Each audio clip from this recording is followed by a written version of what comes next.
Next slide. Fine. Okay, so we'll go back That's fine, Dave. Thanks. If we can just, we've got 30 odd people in the room. Let's just give them another couple of minutes, and then we can see. So Wendy, the number of people that have been coming into the waiting room has slowed down completely. I think whenever you're ready, we can start. Okay, great. So welcome to everyone to this concurrent session. We have 3 papers, a nice spread across Nelson Mandela University, University of the Free State, and the University of KwaZulu-Natal. We are starting with Nelson Mandela University, talking about developing a holistic student access and success model. I would like to ask the speakers, please pay attention to your 20-minute speaking time and leave us 10 minutes for questions. If you do not do that, then you'll just have to go to the chat where the questions need to be entered and answer them after your session, please. It's difficult for that last paper because the room closes. So let us try and stick to the time limit. So we are starting a couple of minutes late. So let me hand over directly to Dave Jenkins to talk to us about Nelson Mandela University's holistic student access and success model. Thank you very much, Dave, if you're the first speaker. Right, thank you, Wendy. Are my slides in slide mode, or are they still? They're not on slide mode. Okay, oops, what's happening there? That's now? better. That's better. Is that in slide mode now? Yes. Yeah. Great. All right, good morning, everybody. It's good to be with you, just to share a little bit of what we've been doing. My colleagues Caroline and Andrea are also with us in the room, so they might help answer questions a little later on. Really, we're going to give some feedback on what we'd given, we presented at the last Siyaphumelela conference in 2019. And at that point in time, we spoke about the fact that we'd spent a lot of time really focusing on access, but that the need was to transition perhaps our resources and our focus more to success. And so we looked at a new admissions kind of process, which was more direct and involved less testing, in fact, no testing at all. And that's what we implemented. And then we've looked at how we can, in fact, provide support to promote success amongst our students from that. So we changed our admissions criteria. We used a score called the applicant score, which gave a global score out of 600, and included just the 6 sort of academic subjects, if you want to call them that, at the school, and use those percentages. It largely excluded life orientation. And as I said, gave direct access. There was no further testing. One of the big things that we found when we looked at the data that we had was that we needed to have different applicant scores for applicants who had maths in their combination of subjects at school, as opposed to math literacy. So that was something that we implemented. We also used, in terms of the kind of cutoff threshold, the 25th percentile. So we were going down quite low in terms of where we were accepting students, again, suggesting that we must make sure we have a good support structure for our students.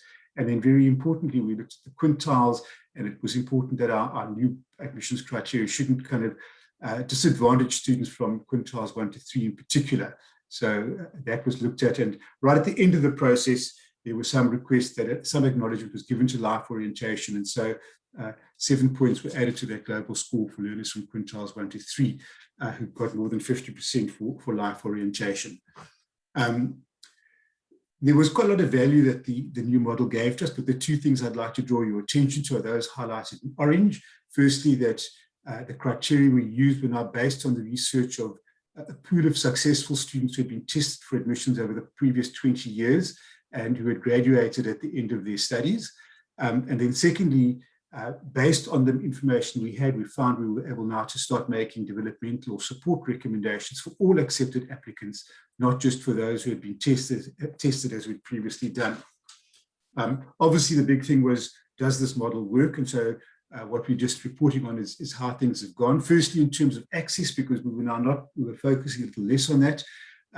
What has happened is that it hasn't impeded access. The numbers here obviously look like they've gone up quite a lot, but it's also a function of the fact that we raised our capping numbers. So it's not just the fact that the admission criteria perhaps, or the admissions process gave us more students. We did raise the capping level. So that would have in any case raised those numbers. But what was important is that as they've raised those capping numbers, the admissions criteria are giving us a pool of students who on their final matric results can be admitted into the university. Our challenge, of course, is turning those acceptances into registrations, and there are a host of reasons for those. I'm not going to go into those today, but they are there, and that's also why we accept very many more students than we actually have space for. And the other issue, of course, was what would this do to the success rates of students? And so we just, at the end of last year, tracked those success rates, and as is the national picture, our success rates did go up from 79 to 84%. What was important in terms of this particular project was to look at the first-time entering students, and their success rates were in line with that 84%. They were, in fact, 83%. And so it didn't seem to have had a negative effect on that. Obviously, it's early days. The ultimate proof in the pudding, if you like, is that they graduate. And so that's something that we'll need to look and start tracking in a few years' time when students get to that point. So, but again, the initial indications are that from an access point of view and from the initial success in the first year, that is being achieved. We then also, in that research, flagged certain things that were useful for developmental purposes. The first one, because we'd used the 25th percentile, was in fact to flag all students who were an AS score within 15 points of the cutoff points. In other words, that mark out of 600, if they required 300, any student between 300 and 315 would have been flagged. Because all students have maths or math literacy, and now obviously technical maths, one of those three subjects, we also flagged students who scored within 5 points of the minimum point. So if they needed 50% and they got between 50 and 55, they were flagged. With any other required subjects, we made the same flagging. We used the same kind of criteria to flag them. We also, because of the information we picked up in the research we did to identify these criteria, highlighted quintile 1 to 3 learners. What we'd found in that research was if they transitioned well, if you got them into the system, they would graduate at similar rates as quintile 4 and 5 learners, but the transitioning period, that first year, was very important. And then the NCV4 learners were flagged, and then we also flagged students on age. If they were under 18 or over 23, we flagged them. There were some indications that they needed flagging. So those are the flags we'd identified in the research. The ones I've marked in orange are the ones that we were able to follow up on in the sample that I'm going to report on. The other two didn't really come up in the sample. So what we then did was, during the course of this first semester, we started looking at those results, and we've taken the first year intake from one particular faculty where there were 1,099 students who were doing a full credit load. And that was the important thing. They had to be doing a full credit load. There's a combination of programs there, degrees, diplomas, higher certificates. And you can see in the next line what kind of numbers of students there are with combinations of maths, math literacy, etc., and in which programs. The important thing there was that of that sample, 691 had done maths, 403 math literacy. There were a couple who had done both maths and math literacy, and we had 3 technical maths, which was the first time we had students with technical maths. What we then started looking at, we started looking at the academic performance. So we looked at the average numbers of credits passed in a particular grouping that we were going to look at, the mean of that.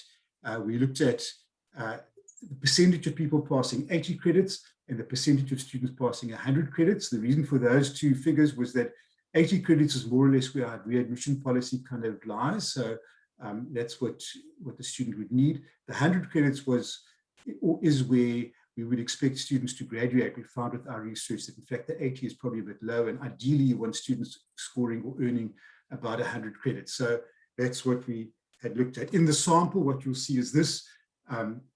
These were the flags that came up. We were able to flag age, we were able to flag quintiles, and then we were able to flag the applicant score within 15 points for the group who had a maths requirement and those who had a math literacy score.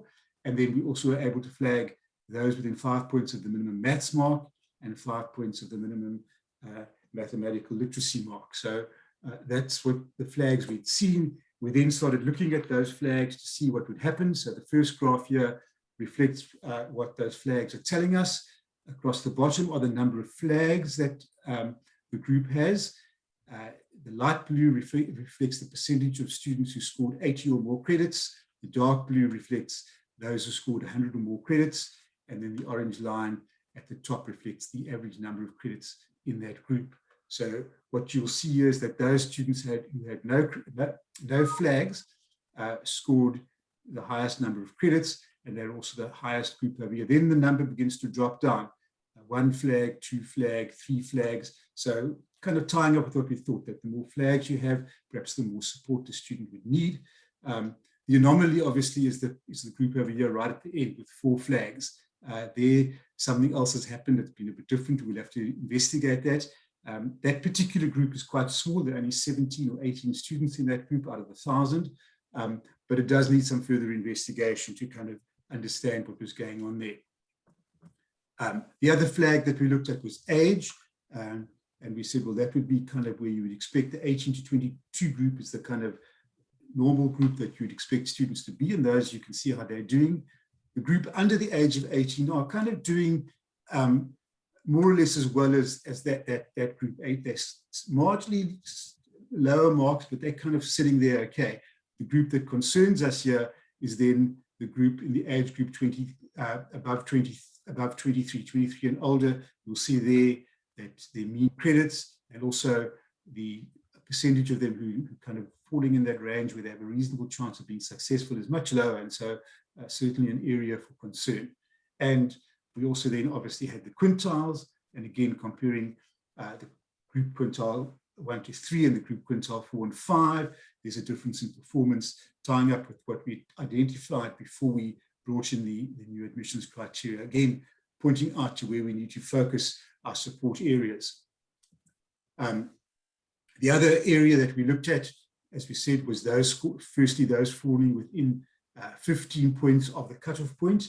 And again, we have 2 groups there, those who had maths or technical maths, and then those who had maths literacy.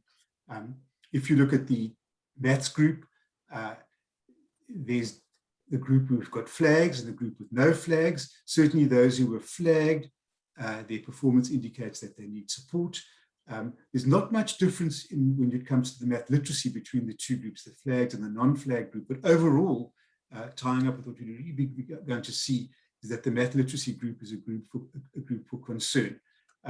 When we go to the subject-specific criteria, the maths only or the math literacy only, those who flagged and not flagged, again, in both of those groups, there's not much difference. But again, the math literacy group are performing at a lower level than expected. And so what that's beginning to tell us is that although we'd made an adjustment in terms of the admissions score, the applicant score, we need to provide more support to our math literacy students. They can't just be left to come into the system without any support. And really, this is just a reflection of that again.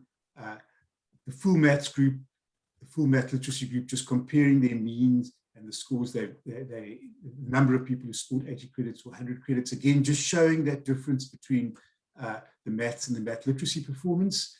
And then the 2 students who did maths and math lit, you can see they've done pretty well. The technical maths sample is very small, but there's some concerns there, and we'll need to see if we can get a bigger sample across the whole university for technical maths and see what's happening there and what that's telling us about technical maths. I'm not going to spend a lot of time on this slide. This slide again just reflects the difference between maths and math literacy at the different program levels. So on the left-hand side, you can see the 2 sets of degrees, those that accepted both maths and math literacy. And again, there's a difference in performance between those who've got maths as opposed to those with math literacy. The degrees that required maths only, and those students are performing pretty well. Then the diplomas and the higher certificates. I think what's of interest is that as you move across the programs, the differences decrease as you move down towards the higher certificate level programs, and perhaps there's less need for support at higher certificate level programs, whereas the support in some of your degree programs perhaps needs to be more focused. And also, as we look at those degree programs, or that set of programs, those degree programs look like they may be programs where students are struggling a little bit more and may need a little bit more support. So what was the solution? Well, having this information, we needed to try and put something in place. At the same time as we introduced these admissions criteria, the university also went through an organizational redesign process. And one of the things it did was to focus a lot more attention on learning and teaching. And we brought a whole lot of groups together in what was called Learning and Teaching CoLab. One of those, there were a number of units or clusters in that. And one of those clusters was what is called the Learning Development Cluster, which brought together all the programs that we offer in the university, which work with students in terms of providing student support. And so what you will see is that on the left-hand side, there's a group of programs, supplemental instruction and academic or learning development, first-year success, academic life skills management, academic literacies. Those were programs that were already in existence in the university and were working. They were just brought together under one umbrella. What we did do, which was new, was we moved some of our resources into student success coaching. This was really a development on what had been done earlier around academic advising, and we also used some of the research capacity we had to kind of create a research group that could help us with the research around what's happening there. So the student success coaches were then going, the intention was to use them to try and support those students who we had flagged. And so the intention with the student success coaches was that they would make sort of a one-on-one connection with those students, start developing an academic success plan with them, and make that connection and begin to walk the road with those students to find out where they would need help and how one could help them. So that was the intention. We also developed a strategy around which we would work, which looked at the pre-entry data, which I've just spoken about. And then from there on, we would start using data that became available within the system. Initially, just their engagement with particularly the learning management system. And this was before COVID, knowing that many of our programs use a learning management system, and other engagements in the academic programs that they would have there, looking at the assessments in the semester assessments. And then as you got to the end of semester exam assessments and end of year exam marks as well, and being able to use that tied up with some of those flags around credits and academic averages that we picked up in that research to see who would need support and how to build continuous support with them. So that was the intention. As 2020 started, the new admissions model came into play, and we were able to start collecting that information. So what we did was our researchers were able to collate all the first year information and able to identify students with flags. That was then passed on to our student success coaches, who firstly passed that information on to the program leaders in the faculties they were working with, and said, just monitor those students, keep an eye on those students so we can see when and where they might need support. And then secondly, they then also began to say, well, which of the students have got 3 or more flags, and let's contact them individually and make contact with them. That all happened in between February and March of last year. As you know, in the middle to late March, we struck, COVID really struck and mushroomed, and things stopped and slowed down. And one of the difficulties we had then was we had this program which was new in the university. It wasn't yet well embedded. People didn't really know what it was. And we had to move that program into a kind of an online support program using Teams and Zoom and WhatsApp calls and so on. And obviously that had the same challenges as teaching online had. But in addition to that, there was the whole idea of how were the students going to prioritize their use of data? Would they rather go and speak to a coach, or would they rather go and attend a lesson or be able to access their learning material? And that was a challenge in itself. And tied up with that was the fact that the whole of that learning development team, including the coaches, were asked to get involved in preparing online preparatory material. So for much of April and much of May, the focus went away from the coaching and went on to the preparation of materials for online learning. Tied up with that was the fact that we had that kind of plan that we looked at, but the adaptations that were required for online learning meant that we lost track of some of those things. Some of those things didn't appear in the places until very late in the year and couldn't be tracked. And what we also found was that the first year students were less likely to take up. They were perhaps more uncertain about what was going on, and if anyone was going to take up a coaching opportunity, more often than not, it was the senior students. So that's where we got to last year.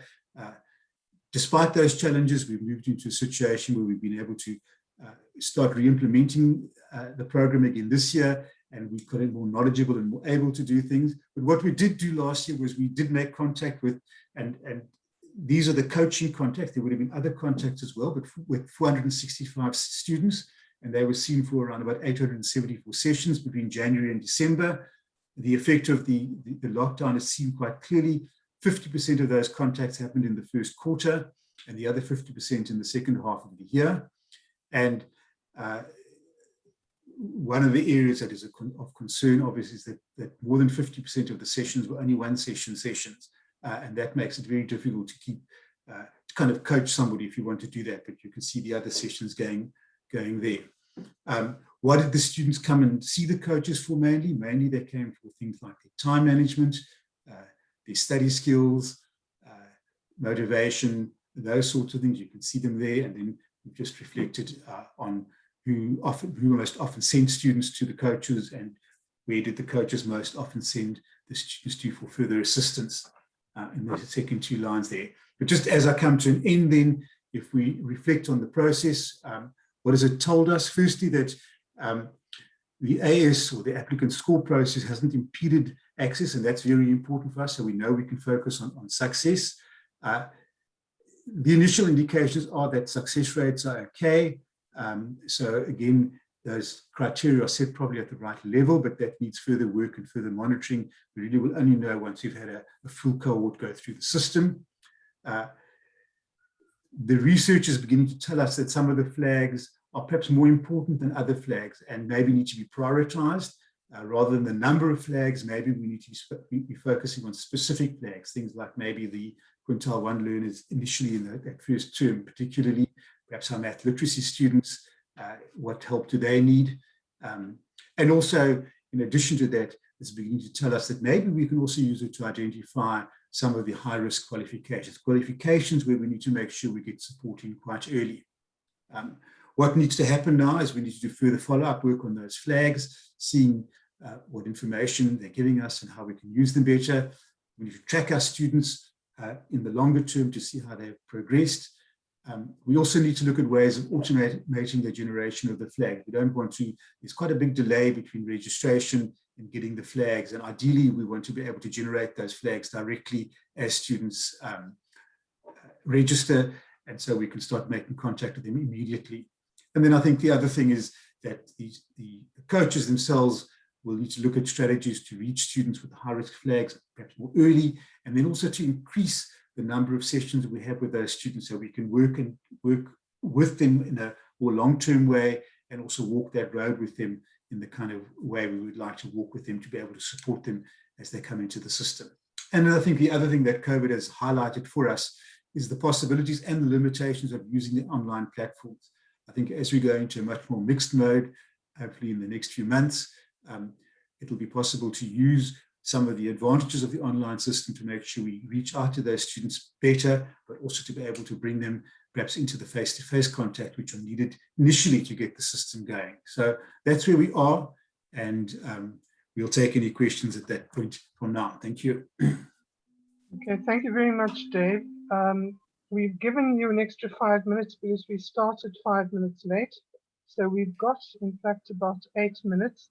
There are some questions in the chat.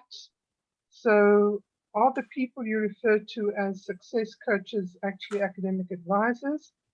What about psychosocial support or coaching? And how does the coach selection align with the flagged students' field of studies? So if we can take those 3 questions, please.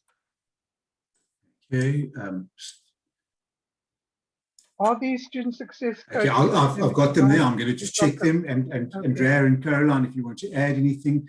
Yes, so what we did was we started with an academic advising program, a pilot program in 2018, I think it was.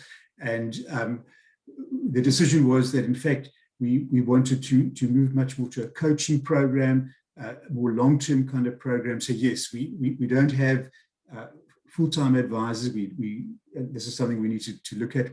Is there a need for peer advisors? And that's something we're speaking about. But our success coaches would replace what would be academic advising, professional academic advising in many other institutions. Okay, there's a question around the psychosocial support. The role of the coaches, although many of them are psychologists, is not primary psychosocial support. We have a student counseling unit which falls into the LT CoLab structure. And part of the intention of bringing coaching in is to try and take some of the pressure off our student counselors, because they were doing a lot of academic support for students when they came in for kind of psychological support very often. And so the intention is to take that off so that they can focus largely on the mental health issues. So the psychosocial support from that perspective, but obviously the coaches also then provide any things that come up that they can give there. How does the coach's selection align with the flag students' fields of studies?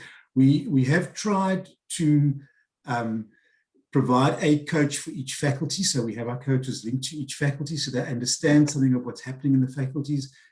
Many of our coaches had worked in our assessment, our testing program previously, so have a very good understanding of how the programs work, and they're able then to obviously give advice from that. But they stay up to date, they're involved with faculty work, and so we try and use that expertise, but faculties are of different sizes, and we are considering the fact that perhaps some faculties are too big and we need to just share some students across the other coaches as well. Can you tell us the background of the flag students? Well, it's difficult to, I'm not quite sure what's being asked there. There are full complement of students who come in. So the flags, part of obviously what the coach does would be to look at the background of the student they're dealing with. The flags, in a sense, are beginning to give us some background, but we have the full information around the students concerned. I'm not quite sure what's being asked there about the background. Perhaps we can get some clarity. I think they're referring there to the geographical location, urban, rural, etc. And again, we have a full range of students. We have a big number of students who come in from the rural areas of the Eastern Cape, but we also obviously have a big number of students who come in from the Metro and from the George Metro. So it's a combination of students. Obviously, when you look at the quintiles, we know that largely the quintile 3 students would be in the more urban areas, and the quintile 1 and 2 students more largely in the urban areas. It's a fair generalization, but I think it gives us some reflection of what we have there. So we do know that. But yeah, so that's all looked at as we work with the individual students. Okay, it looks like that was a satisfactory answer. Craig, are there any hands up? No, Wendy, there doesn't seem to look like there's any. Thank you very much. Then thank you very much indeed to Nelson Mandela University, and we will then move on to the next presentation from the University of the Free State on how student voices are influencing institutional design. Sonja Lutz, Francois Strydom, and Shireen Walters. Wendy, Mayala just put her hand up. Okay, can we then just take that question quickly? We've got about 2 minutes. Thank you very much, Wendy, and thank you, Dave, for the wonderful presentation. It's really inspiring. I just have one question to ask. When does the flagged student is identified? What time does it take? Or first term, second term, third term, or what time? So if I understood the correction, so when do we make contact with the flag student? When do you identify, like, flag the student? What time? Okay, the intention is to identify them at registration. It's no good making contact with students until they've registered, but the idea is that right at registration, so right at the beginning of the first year, if you flag that information from the admissions information, that those students obviously are then contacted, and the intention is to make contact with those students right from the beginning. So if they register in February, the idea is to try and contact them as soon after that as possible, certainly in the first term. Does it have to do with their metric marks, or does it have to do when they pass their first test at university? The initial contact in terms of this particular report that we're giving now is around your matric results and other matric information that we've got, because we know that some of those students, based on their matric results, may need some support in terms of being successful. We don't want to wait until the end of the first semester or the first year before we try and give that support. There's another component of what we're doing, which also looks at what happens at the end of the first semester and what happens at the end of the first year, and those students who might then be in danger of losing their place in terms of the readmission policy, that those students also followed up in a similar way. But this particular presentation focuses on the school leaving results and the information we get from the school leaving results. Thank you very much. You're doing great work. I'd appreciate it. Okay, thank you. Right, thank you very much again, Dave. And if the Free State could start putting up their presentation and so on, you will have the full 30 minutes. Good morning, everyone. Thanks, Wendy. Thanks, can you see my? I can see it, but it needs to be on slideshow, please. Okay. There we go. Well, thank you. Thanks. Okay, so good morning, everyone. My name is Sonja Lewis. Let me just let you see me for a minute. Shireen and I are doing the presentation today, and we're talking about how student voices are influencing our institutional design. Let me just see how I move this.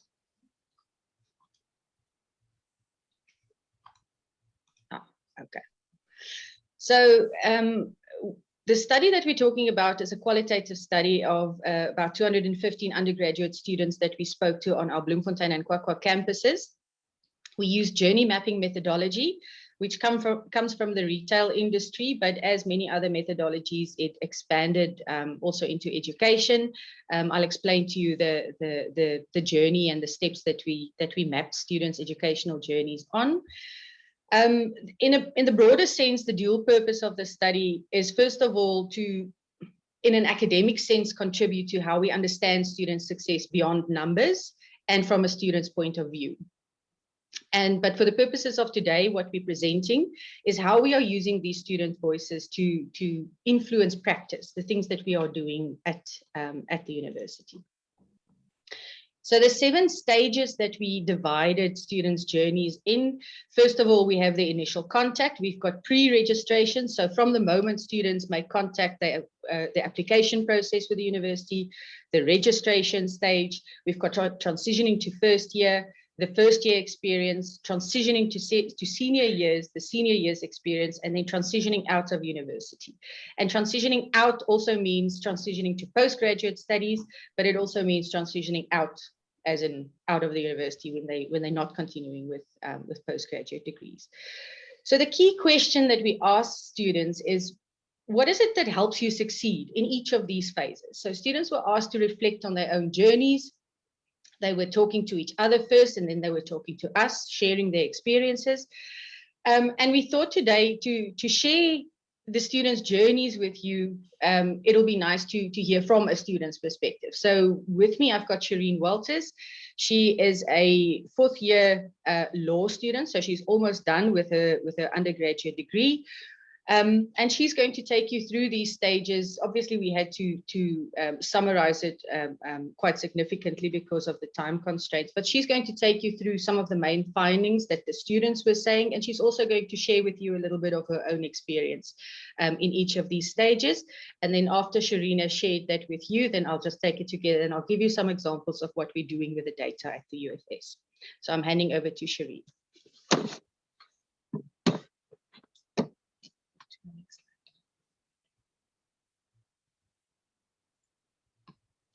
Okay, good morning, everyone. As Ms. Lutz has already said, my name is Shireen Walters. I am a 4th year LLB extended student at the University of the Free State. And I'm basically just here to voice out, you know, the to be the voice of the students. So at the University of the Free State, about 70 to 80% of the first year students are first generation students. I know myself, I fall within, you know, that category. So a lot of these students come from high schools where they're not necessarily given enough information for them to be prepared enough for the university, to embark on the university journey.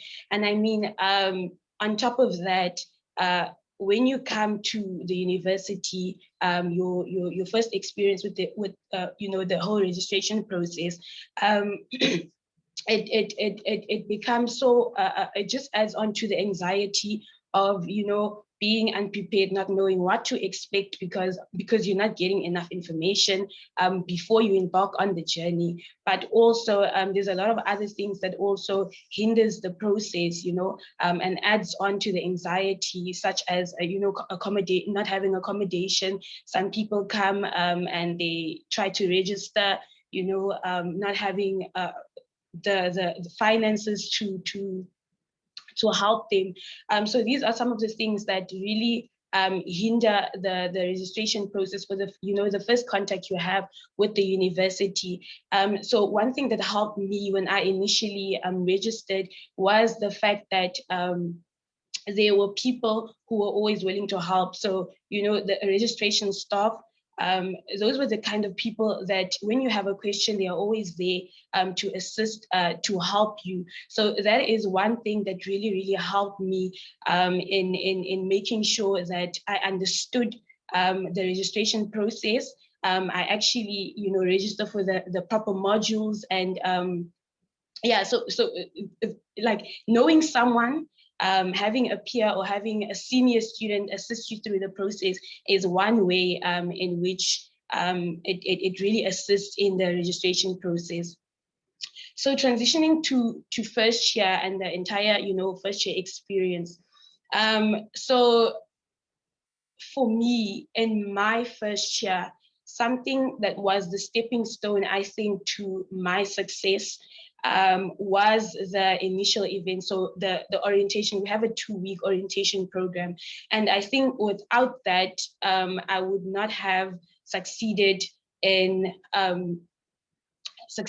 my first year. So this for me was basically the stepping stone into you know, getting to know, interacting with other people, getting to know what the university is about, getting to know other people that study the same thing as I am studying. So initially when I went to class, I didn't feel as isolated because before classes started, before I had my first ever lecture, there were a few people that I knew, which really helped me. It also helped me to be in a resident space where there were mentors, where there were senior students who have been through what I have been through, and they were able to guide me through the process. You know, so these are the type of things that really helped me in my first year, or you know, as a stepping stone into university, because also my peers, you know, the emotional support, we are able to be there for each other because we're going through exactly the same thing. So that is what assisted me in my first year and getting through my first year. So also the initially as a first year, you know, we see lecturers as, I don't know, some kind of gods, and the classes are much bigger. So to raise your hand and ask a question in a class it's very intimidating as a first year. So, you know, just building that initial relationship with your lecturers, and also lecturers making you feel comfortable to actually come up to them and ask them a question. That is something that really helped me in my first year. So then transitioning to my second year, from my first year to my second year. Okay, so with this, the workload becomes a lot. It becomes, you know, I think the error I made was coming into my, going into my second year, naive. with the first year mentality, and I got to learn that a lot of things change. The expectations not only lecturers have, but everyone around you have, because you are supposed to be used to the university environment. So, but also one thing that helps is at this point in your second year, or let me speak for myself, in my second year, I felt more comfortable to, ask those questions in the bigger classes, ask questions in tutorials. Discussions with peers now move from being social to now we're talking about our futures, we're talking about academics. But the thing with moving from first year to second year is now all of the support stops. So in first year, you had your mentors, you had sort of people holding your hand, especially for me personally, because I am a resident student. So there's constantly people around you, people holding your hand, people guiding you. And then when you move into second year, it's like all of the support stops. People expect you to know. People expect you to know what is happening. They expect you to I don't know how to put it in words, but yes. And also then came last year with remote learning. So initially, for me, personally, the difficulty I had with online learning was it's so difficult to stay motivated, especially if you come from a home, like I said, a lot of us first generation students, parents don't necessarily understand. It's not like you can go to them and be like, I don't understand this, please assist me. So it really, it was very difficult staying motivated, and it's so easy to fall behind, because it's now like the lecturers are like, okay, no, the lecture is recorded, and then you're like, okay, no, I'll look at it later, and later becomes tomorrow, and then before a test you have to go through 10 lecture slides. So it's really difficult to stay motivated. But I think one thing it taught me was independence, because now I had to be self-disciplined. I had to tell myself, if a lecture is at 3, that is when I have to log in, instead of saying, okay, I'm going to listen to the recording. And it also helped in terms of flexibility, because now they weren't strict on set times as to, okay, this is the time you need to be in a lecture, this is the time you need to be in a tutorial. So that helped in terms of adjusting to remote learning, and also making sure that you don't fall behind. Transitioning out of university, I think is the stage where I'm at now. This morning I woke up and I told myself I literally have 3 semesters. That's how I put it. 3 semesters left before I can get my undergrad degree. But it comes with a lot of anxiety, because I think we focus so much on academics, and there's a lack of culture to be career focused. And I think when you get into your final year, when you get into the last stretch, now you start to panic about what am I going to do after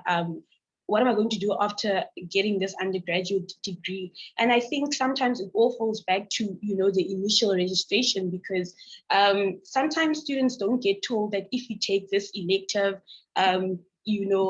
this is the career that you can go into, and we just hear from each other that, okay, this one is easier, take this elective, not knowing that when you graduate, it is going to hinder you from actually going on and doing what you want to do. Also, things like postgraduate studies, that's not something that gets talked about a lot, but a lot in your initial studies. But when you get into your final degree, now people start asking each other, what are you going to do next year? Do you realize that you can't be a psychologist with your 3-year degree? But no one told you that, after getting my undergrad, I'll be I won't be a psychologist. So now, I think things that help. I think we have the senior orientation, which really helps in terms of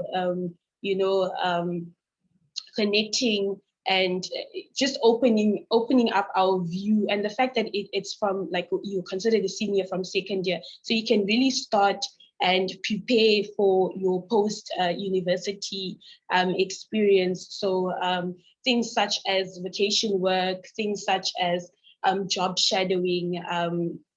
So yeah, those are the things that I think is very important, is that we have to get told these things from the get-go, so that it creates less anxiety when you get into your final year, or even sometimes people realize that after graduating that I'm not getting a job, I should have done this, I should have been more involved, I should have been a part of leadership, I should have participated in all these different things. So I think for me, that is something that comforts me, is the fact that I can go prepared into the real world, knowing that I took opportunities when I was in the university space.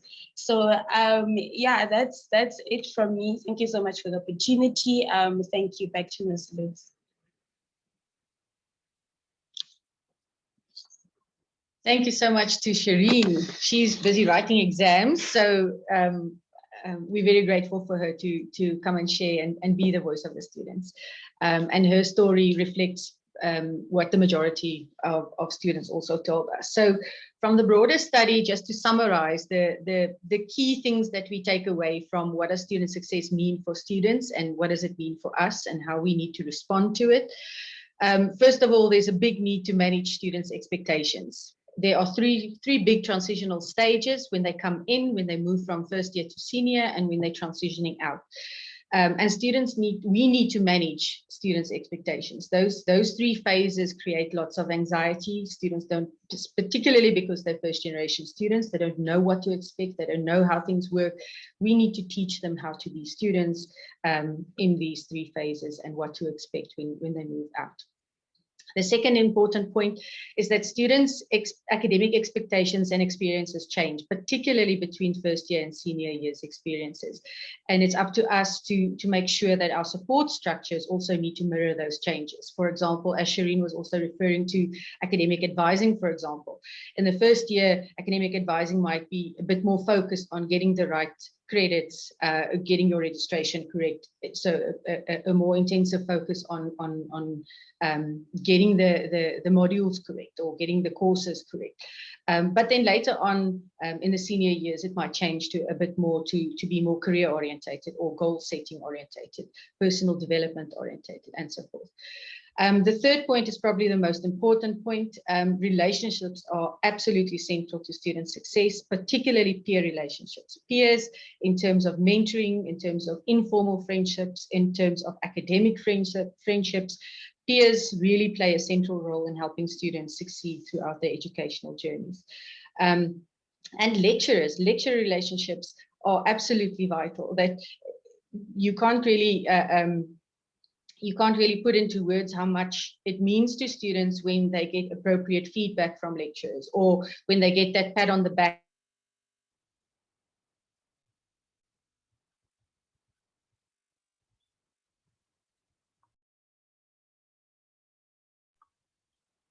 Sonja, you sort of froze.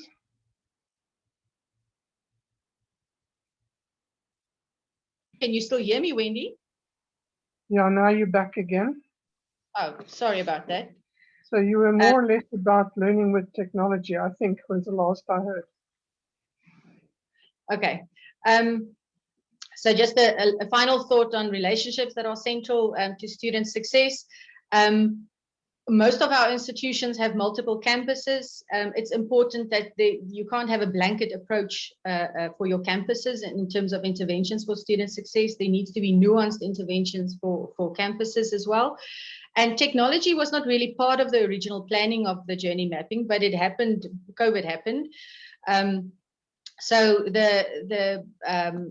the last bit of data collection we did on the KwaZulu campus was in the time of COVID, so we did include that. And it supports what we found from the Solemn data, the big national study we did last year, the students' access to learning materials and use of learning materials study, which means that we need to get the basics right. If blended learning is here to stay, we need to make sure that our students have access to devices, to data, to stable networks, a big push for digital skills development. And I think most importantly, and how this links in nicely with the journey mapping, is to teach students how to be students in general, but particularly also in a blended environment. As Shireen said, there's a bit less motivation and a bit less time management and things like that. So we need to teach students how to be students in such an environment. So if I can just give 3 examples of how we're using this data to influence practice. What you see on the screen is a conceptualization of how to support our first year students as they enter. In the bottom 3 blocks, you'll see there's the pre-registration, the registration, and the transitional phase. On the left-hand side and the top, you'll see the 2 blocks in red are accommodation and food. So students are telling us, so you register and classes start, but you're sitting in your class wondering where you're going to stay next week, what are you going to eat, where your next meal is coming from, and you can't focus in any case on what's going on in the class. So getting the absolute basics right is important for that pre-registration and registration phase. Then also important in those phases, making sure that financial aid is in order, helping students through the registration process, and very importantly, focusing on academic advice as well. Then moving on to the transitional phase, then the peers get a central role in the green bubble there, making sure that students feel that they're part of a community, that they form friendships, that they get mentorship, things like that. And all the yellow bits on the bottom are just as important. So making sure that they get academic support through, for example, tutorials, through advising, through orientation programs, through like our UFSS program. And then health and well-being and security were also important considerations for our first years. And the last 2 points, Shireen also mentioned senior orientation. Francois also mentioned it in his partner presentation the other day. An important thing that flowed from this study, but also from our SASSI work, is that we really saw that senior students do not feel supported. They feel quite overwhelmed with the workload, and they don't know how to approach the senior years because they've only got the tools that they learned in the first year, and it's not the same for the senior years. So what we did, for example, is to create senior orientation from this year on. It started out as a series of webinars where senior students are coached, if you can call it like that, in terms of the graduate positioning system, the GPS at UFS, advising that is targeted at senior students, finances, academic support, and career and wellness. And then just the last point, and this specifically has to do with the transitional phases, data analytics, where that can come in, is to get the right information to students at the right time when they need it. So for example, when students are unsure and they are anxious, they don't know how things work, we need to make sure that we track and nudge them towards the right support services at the right time when they need that in their transitional phases. And that's it for us. So thank you for listening. Well, thank you both very much for a very interesting presentation. I don't see any questions in the chat. Craig, are there any hands raised? Not as of yet. I was particularly interested in this whole idea of a senior orientation. I think most of us think, once they get past that first year, they sort of sink or swim. They now know how to, but in fact, there's a lot of other issues, and particularly leaving university, the anxiety of that first job, or the anxiety of, am I going to get into postgraduate studies? So I think it's great that UFS is actually paying attention now to the senior orientation. Okay, so now you have got a question. Are the services for the seniors voluntary? At this stage, yes, it was advertised widely for students on different platforms, social media and formal platforms. And then, I don't have the numbers with me. Evodia is also on the call. I don't know, Evodia is running this. I don't know, Evodia, if you can just add in the chat maybe how many, there were thousands of students who signed up for the webinars and who attended the webinars. So it was launched quite quickly and piloted this year. Let's just see if we could get Evodia there to give us a number. Yeah, update. So is it second years? You're doing it from second year, or are you doing it, say, at the start of the final year for each set of students? It's all seniors there. I see Gugu posted in there. We had 2,895 in the first week and 4,900 by the end of April, more or less, for the orientation. So that made quite an impact, yeah. So that's large numbers of students. Yeah. So are you doing it as a second year up to postgrad? Let's see if the answer that Gugu is giving us there. Yeah. Okay, any other questions? Sorry, Wendy, I put my hand up. Is it okay if I ask my question? Yeah, that's fine. I'm sorry, I can't see the hands for some reason. Do go ahead, Davies. Okay, thanks. Thank you, Sonja, for a very, very interesting, good, exciting presentation. I want to ask you, in terms of the senior students, do they have the same access to advisors as the other students do? I mean, we're talking about a lot of the supports are withdrawn in second year, but can they still access student advisors as they wish? Absolutely, yeah. They have the same access to advisors. And in fact, the first year students have additional access through UFSS program. They also have student, they don't call them students, they call them success coaches, sorry. So the first year students do have extra support, but the senior students have exactly the same access to advisors than the first year students, other than that. Okay, and then Matete Madiba wants to know if this is in a paper that you are publishing or have published. If I'm you have working on published it. I'm working on it. You're working on it. Yeah, that's great. And then she also asks, do you have an evaluation plan for the seniors program? We did evaluation surveys this year, but we haven't pulled all of that together into a more formal. I think this year it was a bit of a knee-jerk reaction. It was put together very well, but it was put together very quickly as well. So I think this year could be seen as the pilot for that, and next year it will be expanded on and a bit more formalized. But we do, and obviously we'll learn from the evaluations from this year. Yeah. Great. There's a question about the difference in the roles of advisors and success coaches.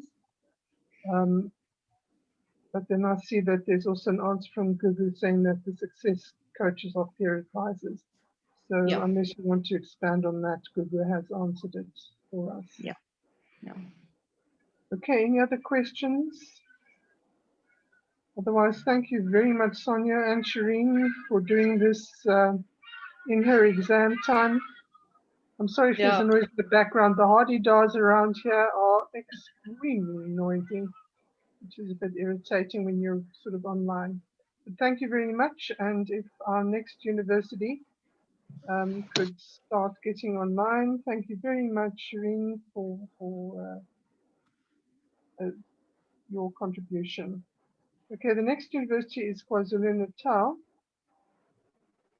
If those presenters would like to start getting online for us, please, and loading any presentation. Wendy, I'm sharing my screen. Can you see that? Yes, I can, and I can hear you quite clearly. So we have taken stock of lessons learnt on student support at the University of KwaZulu-Natal by Sadhana Manik as the presenter. So please go ahead if you are ready. I am. Thanks so much, Wendy. Firstly, I don't know who put these sessions together, but they've put them together fabulously in terms of the flow. So we've started already with Dave Jenkins and big data analytics. We've gone to Sonja with qualitative studies and looking at what makes you succeed as a student. And I'm going to be discussing two papers that have already been published and basically looking at some of the lessons we have learned on student support at UKZN. Of course, there are a number of us here from UKZN that are presenting at the conference. So I'm only going to then be presenting some of the data that has come up from studies. Just to say, as an institution, I think Rabi will agree that we have made great strides in the kinds of discourse and the narrative that has changed and altered across the last few years. So initially, much like the rest of the country and other institutions, we were first talking about unprepared students. Then we went to talking about underprepared students. And somewhat now we're talking about underprepared institutions. And Rabi has published around this quite some time ago as well.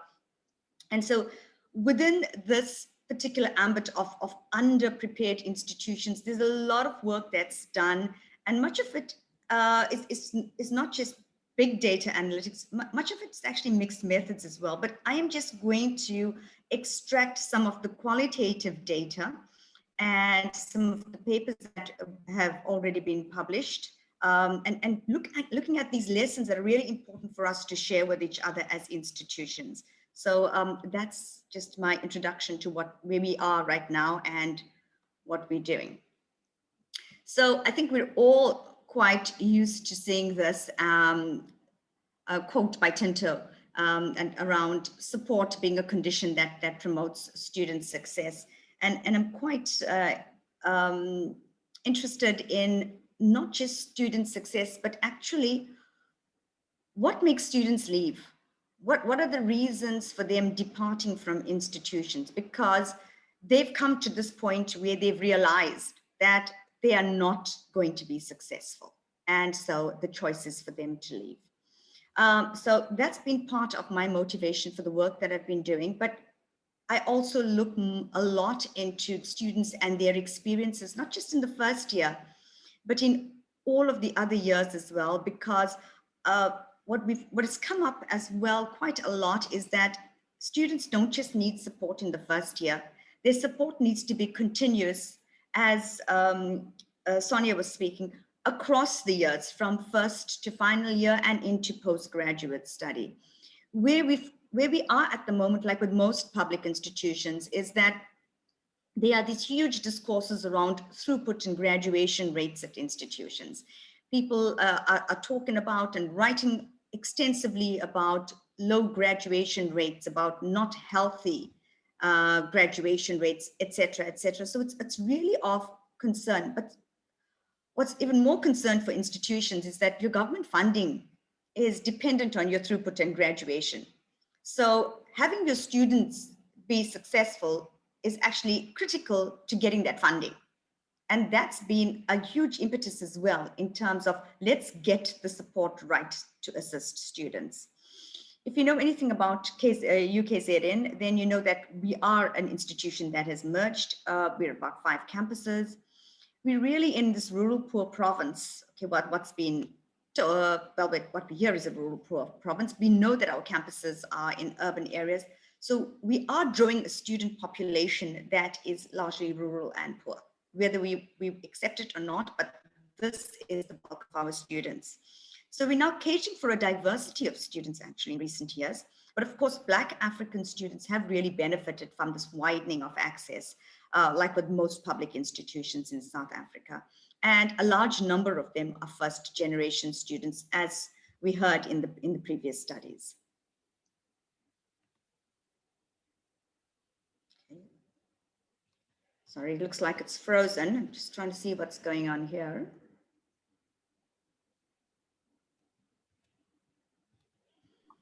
Okay. You at least haven't frozen, it's just your slide. Yeah, I'm just trying to see why I'm pressing and it's not moving. I'm wondering, Wendy, whether I can stop sharing and then maybe just start sharing again, if that's okay with you. Yeah, that's fine. If it's working. Let's just try that and then let's start sharing again. Can I just rather do it? I'm thinking that I do it this way. So it just makes it easier for me to, are you seeing that now? Yes, I see that, but again, it's just it's not the slideshow. Yeah, I'm wondering, it's saying resume slideshow, but I don't want it to get stuck again. Oh, there we go. It's not stuck now. Lovely. Okay. Okay. Right, it's moving. Excellent. That's what we want, things to move. Okay, so what we've realized that for most students that epistemic access has also been an issue with students facing numerous hurdles trying to achieve success. At UKZN, there's been much institutional funding into revealing all of these different caveats into this landscape of student support that's required. And so I'm just looking there at some of the significant lessons that we can learn from the work that's been done between 2014 and 2019. And I think the first one I'm going to speak about relates to what I call student departure and what loads of people refer to as student dropout. And maybe the starting point would be, and I think Sonja picked on this slightly when she spoke about a concept called coaches. And that really alerted us to, should we be looking at the nomenclature that is utilized as well in much of the work that we're doing? And why I say this is because when we access, so the qualitative work that I'm talking about comes directly from students. So this aspect of the study related to us accessing students that had left UKZN. We wanted to know why they had left.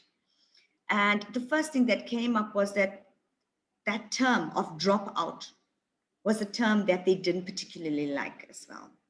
So I started to then conceive of then the need to start talking around student departure, but I'm still not actually quite happy with that word.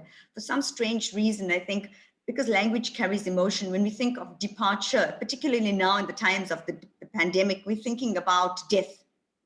So, and this is not really the death of the student. So we may need to actually start to change the nomenclature in time about students leaving UKZN. We know that it's a huge problem about students leaving, and we want to know why they're leaving, because it's critical to understanding their lives and what has prevented them from achieving success at university. Of course, here in terms of success, what do I mean by success for this presentation? Just their persistence at UKZN and their achievement of degree completion at UKZN. Why? Because we have come across students that have left UKZN for other institutions. So the key lesson we learned here then was choose your concepts carefully, because language carries emotion. Oh, Wendy, I don't know what's going on here. You're stuck again. I'm stuck again. Maybe don't. And somehow the other, this is not really like Huey Lewis and the News that I'm happy to be stuck with you. So let's just see what's going on. Okay, I'm going to try and just do it this way, because I think it's going to then drag the presentation, if you don't mind. No, it's fine. Fine by me. Okay. Here we go. All right, so in terms of the causes then of student departure from UKZN, this had to come from students themselves. And it's somewhat, this is another lesson that we've learned, is that when you want to know what's going right and what's going wrong, ask the students if it's about the students. And that's another huge lesson, is that they are critical in understanding and for us to understand what's happening to them. And so from the students themselves that had left UKZN, we found out that career derailment was an issue. So students were leaving because they were being influenced by personnel to pursue a career choice that deferred to their initial career choice. And this is actually quite interesting because Shireen Walters just spoke about this as well, that students don't really have much information when they come to university. And so it's very easy then for them to be, I don't want to use the word manipulated because it's the wrong word, but then to be told, sorry, maybe you need to move in this direction. Oh, and we've heard this many times as lecturers, classes are full, please sign on for something else. So one of the reasons that students shared was that they were being derailed. They may have chosen a particular career, they may have chosen a particular path, but once they were at university, they were being pushed elsewhere. Another reason that came up was a lack of counseling. And again, I think Shireen has spoken about this, but that at the institution itself, students appear to have sparse knowledge of the career options that were available to them at the institution. So they just lack the knowledge of what they can select. And this comes from the nature of the counseling that's now available to them. But there's much more to the counseling, and I'm going to go into this in a little more depth later on. Finance was also a huge problem, and I think we're all aware of financial issues with students. Academic workload demands was another key area, with students feeling unable to cope. And we've also heard this, but what is it that makes them feel unable to cope? And that is important.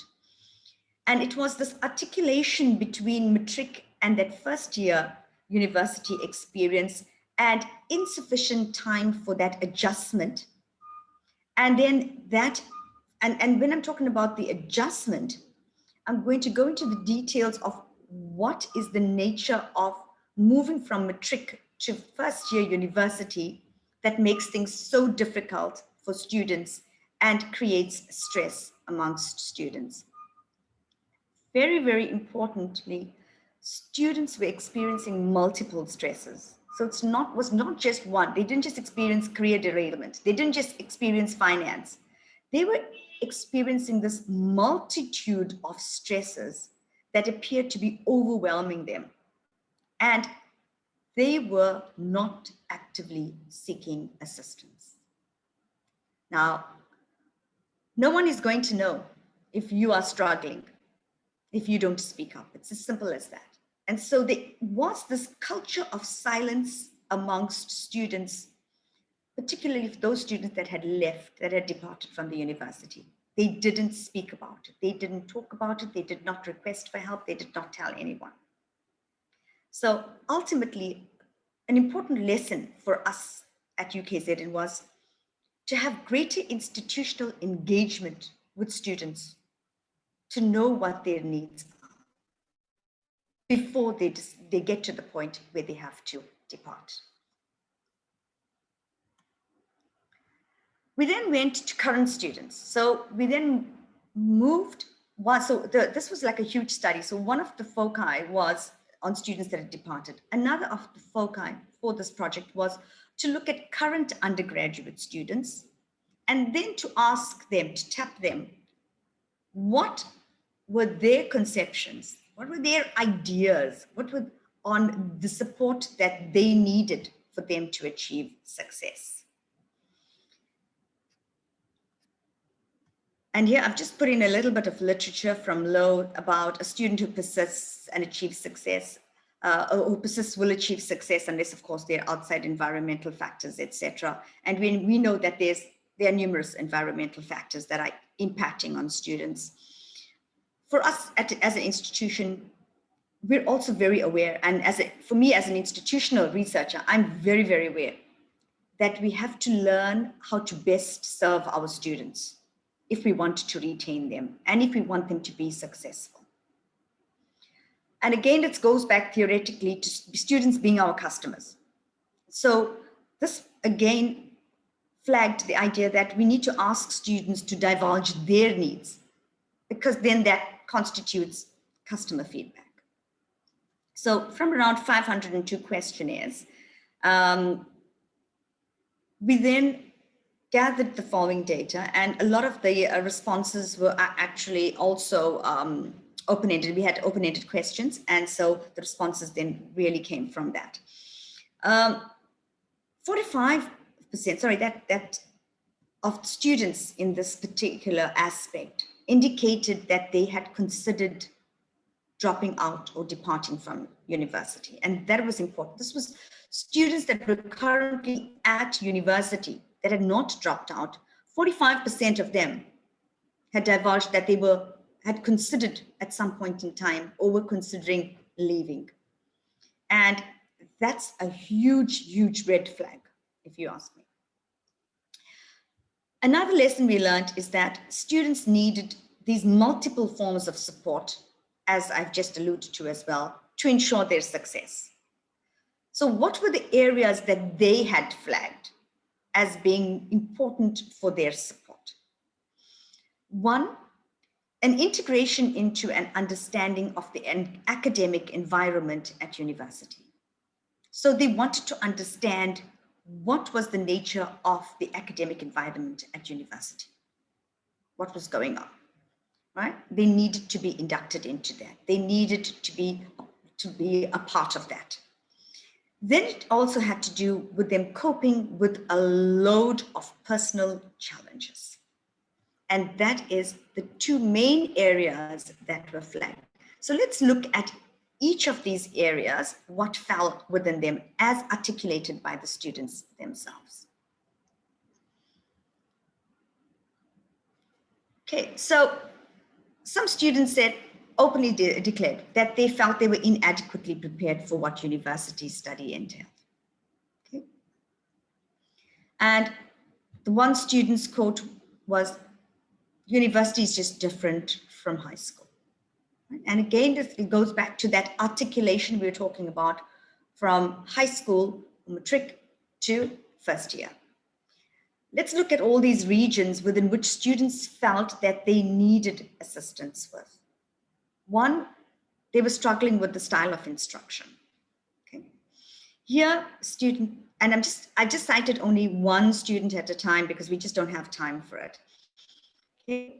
I was there to adjust to this new type of learning whereby you had to attend lectures. So once again, this entire lecture method for students was problematic. They were used to having smaller classes and greater student-teacher engagement, and this was not the style of instruction at university. There was this entire idea of independent work as well was problematic for students. For example, student 75 said, I find it difficult to do my schoolwork on my own. Why? Because at schools, because outcomes-based education being promoted, a lot of the work that students undertake, although they may write their summative exams individually, much of the work that they're doing and the learning that's taking place takes place in a group environment. So group work becomes the norm then in school, but it's not the norm at universities. The students get to share their ideas with each other. They get to talk about what they need to learn, share knowledge, share concepts, share ideas, etc. It's not. The lesson that we learned from what was coming out of this kind of feedback here was that mentorship is needed. There is supposed to also be some form of monitoring of this. Someone needs to check students' progress, provide them regular comment on this. Students spoke about needing more notes, clearer, simpler English, more time to engage with tutors, etc. And so a lot of this dealt with interpersonal relationships and needing to talk to each other. Students felt that there was this need for greater engagement with their peers, with mentors, with their lecturers. Students also spoke about needing support to acquire the relevant skills in academic writing and time management again. Of course, being inducted into academia can be overwhelming for students. Many of them may not have the cultural capital to undertake certain endeavors like an academic essay, conducting research, adhering to the university style of referencing, and all of these things came up repeatedly. In terms of students' career choices as well, okay, there were students spoke about not choosing the right courses, not taking the correct electives, being unaware how to select majors and what credit points were required, how they were going to get these credit points to graduate on time. If they failed for a module, how they would then have to compensate for that failure, etc. So these were important career choices that they needed to make across the years that was also not occurring. And again, there's a lot of resonance here with what Shireen has just spoken about. And workload demands, again, being immensely great for these students. They felt that they needed support. They were experiencing personal challenges. They were experiencing challenges with their work, etc. And all of this was impacting on them.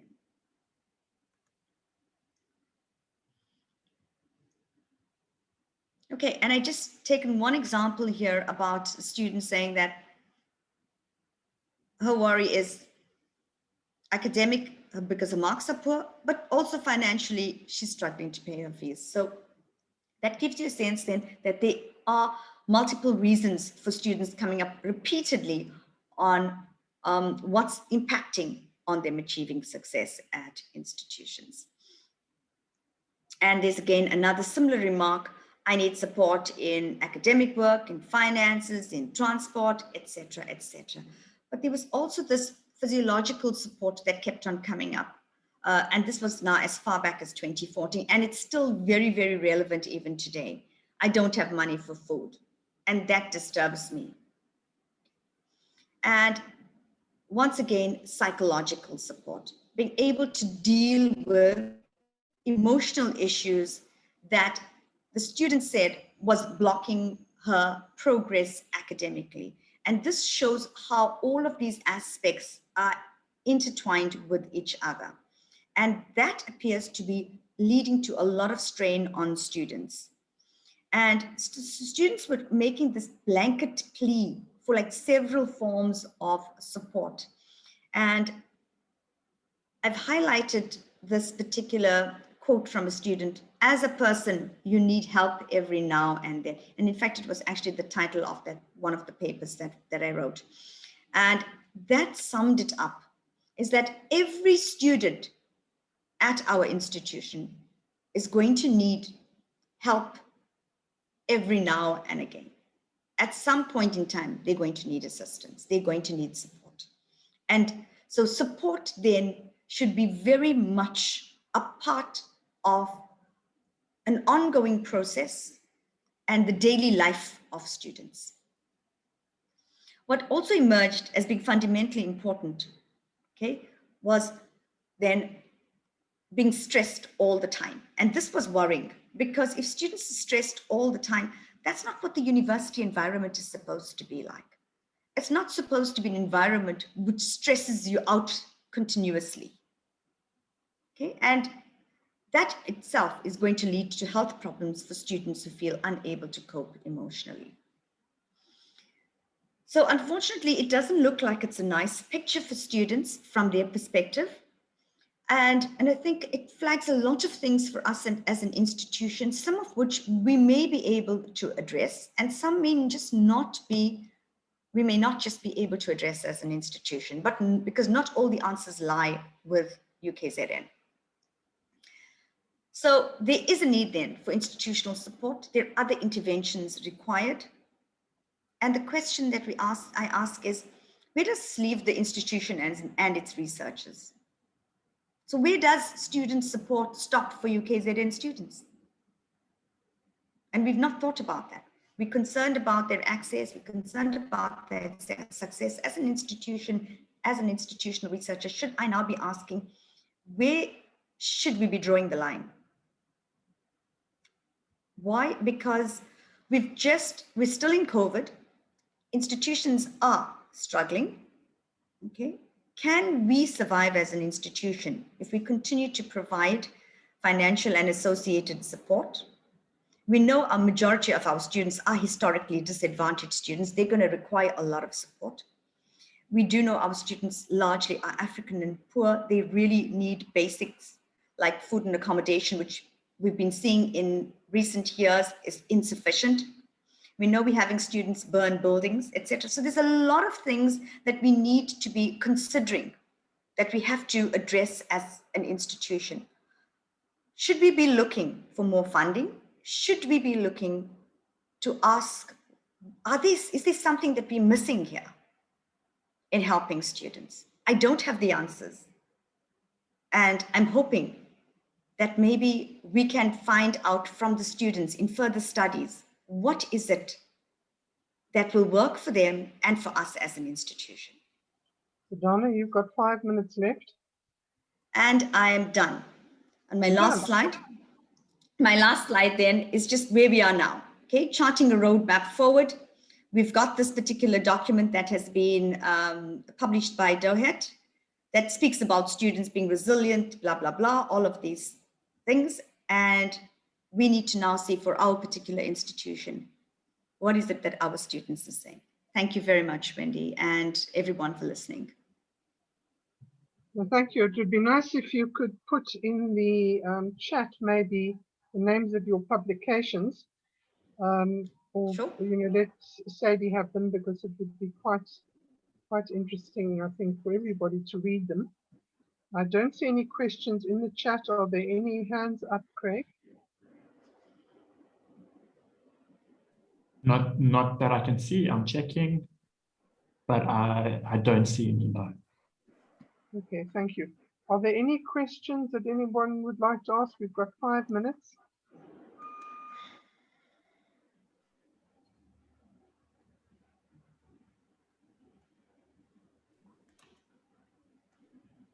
Okay, it looks as if we don't have any questions. Maybe everyone's wanted to not have 5 minutes cut from their break. We're going to have a break now. Here are the